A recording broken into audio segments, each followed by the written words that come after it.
sa barko ng Pilipinas at nakipaggawa ng baril sa AFP ang mga tauhan ng China Coast Guard sa may Ayungin Shoal.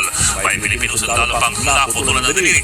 Sa tindi ng nangyari, naniniwala ang isang eksperto na posibleng ma-activate nito ang Mutual Defense Treaty para makaresbak ang Amerika para sa Pilipinas. Nasa frontline ng balitang yan si Brian Castillo. Kung dati, pambobomba ng tubig at pambabangga ang panghaharas ng China sa mga barko ng Pilipinas sa Ayungin Shoal. Ngayon, mas tumindi na. Kahapon ng madaling araw, sumampa ang mga tauhan ng China Coast Guard sa rubber boat ng Armed Forces of the Philippines na maghahatid sana ng supply sa mga sundalo sa BRP Sierra Madre. Ayon sa mapagkakatiwalaang source ng News 5, habang papunta sa barko ang mga rubber boat ng Philippine Navy, bigla silang hinabol, binangga at hinarang ng mga dineploy na vessels din ng China Coast Guard. Hindi pa raw nakontento ang mga Chinese dahil binutas pa ang ibang rubber boat para hindi makaabante. Mas tumindi pa raw ang tensyon dahil sapulitang sumampa at kinubkob ng China Coast Guard ang isa sa mga rubber boat. Sinubukan daw kumpiskahin ng mga Chinese ang bitbit na armas ng Naval Special Operations Group o NAVSOG na sakay ng rubber boat. Pero nakipag-agawa ng armas sa mga sundalo. Dito raw nasugatan at naputulan ng daliri ang isa sa mga sundalo. Bukod sa naputulan ng daliri, ilang sundalo pa ang nasugatan. Kinumpirma ng AFP na meron ngayong sundalo lubhang nasugatan sa Royal Mission. Ginagamot na siya sa ospital. Gate pa ng AFP, hindi katanggap-tanggap ang agresibo at unprofessional na aksyon ng China Coast Guard ngayong lehitimo naman ang misyon ng Pilipinas. Base naman sa mapagkakatiwalaang source ng Palawan News, may nakastambay na barko militar para tulungan sana ang mga sundalo. Pero kahit sila, pinalibutan at hinaras ng iba pang barko ng China Coast Guard para hindi makapagpadala ng respa. Pero sa isang ulat sa pahayagang China Daily, sinabi mismo ng China Coast Guard na sumampa at tinaboy nga nila ang isa sa resupply vessel ng Pilipinas sa Ayungin na tinatawag nila ng Renai Reef. Pero depensa ng China Coast Guard, control measure lang ang ginawa nila at naaayon daw sa batas. Dahil sa nangyari, wala ni isa sa resupply vessels ng Navy ang nakalusot at nakapaghatid ng supply sa Ayungin Shoal. Base sa statement, inilabas kahapon ng National Task Force for the West Philippine Sea, magkasama sa misyon ng AFP at Philippine Coast Guard.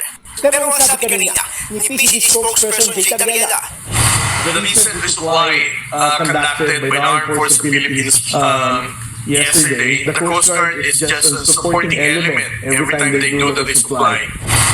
Dagdag pa ng mga pagkakatiwalaang source ng News 5, imbes na civilian vessel ang ginamit, puro mga Pilipinong sundalo ang kasama, kaya naging full military operation ang Royal Mission kahapon.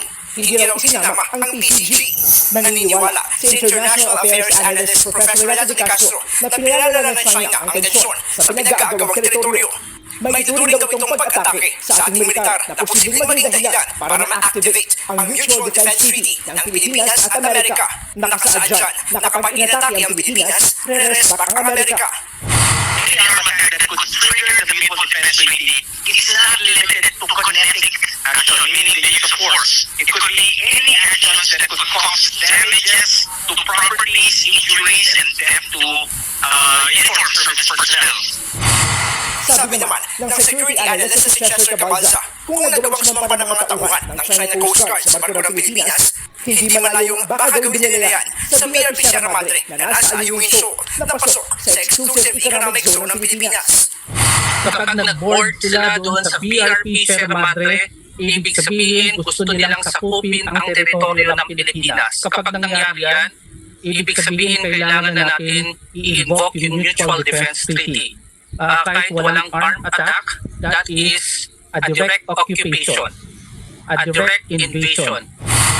Para naman sa international studies expert na si Professor Romel Banlawi, hindi natin dapat gamitin ang Mutual Defense Treaty. Palalalain ang ganitong sigalot, lalo't mukhang hindi naman dapat makapag-gera maging ang Amerika. Makabubuti kung maghihinay-hinay ang Pilipinas ngayong umiinit ang hidwaan. The more we harden our position, the more China will harden also its action. Military solution is not a solution to territorial disputes.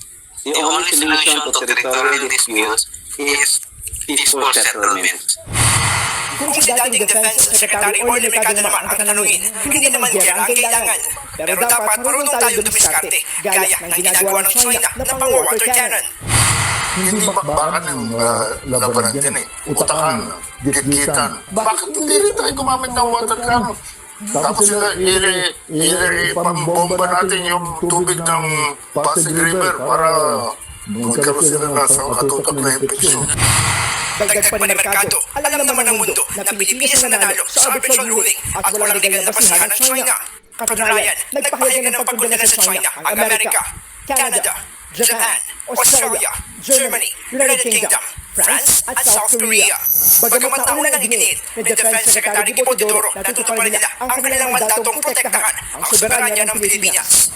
Nagbabalita mula sa frontline, Brian Castillo, News 5. Halos araw-araw na lang binabalita ang pagbubuli ng China sa West Philippine Sea. Wala pating ginagawa ang gobyerno para lumaban. Mga gobyerno at polis, matatapang lang kapag maliliit na kapwa Pilipino ang kalaban.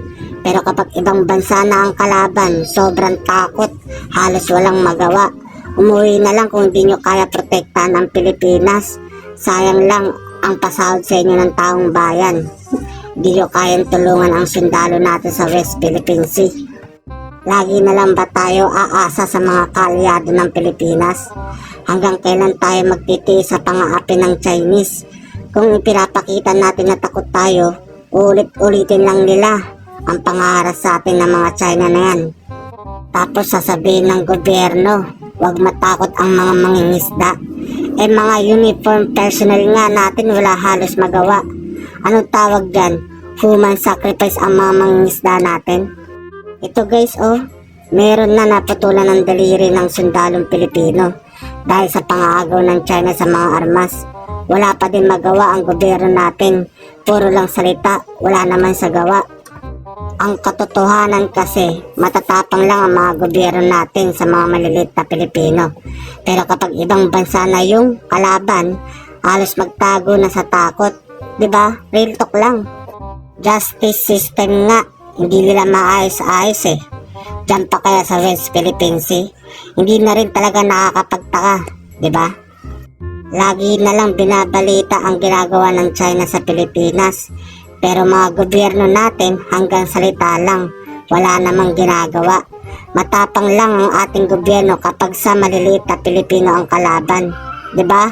Honest review lang to Ay nako, hanggang dito lang to video na to. Kayong maniwala sa matatamis na salita ng mga Amerikano. Kapag nakapaglaban kami, babagsak ang ekonomiya. Paano namin mapapakain ang aming mga pamilya? Negosyo o kalayaan, bayan o sariling politika. Kilala kita. Nasali ka sa gobyerno sibil ng Kastila at ng mga hanibang Espanya, lumipat ka agad ng bakod at ngayong tayo naman ang mga hanib, makikisipin ka naman sa bandila ng Amerika. Lahat tayo yung interes.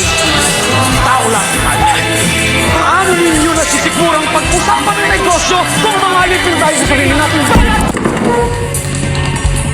Kung magiging isang bansa man tayo, kailangan natin ng isang radikal na pagbabago. Mga kapatid, mayroon tayong mas malaking kaway kaysa mga Amerikano. Ang ating sarili.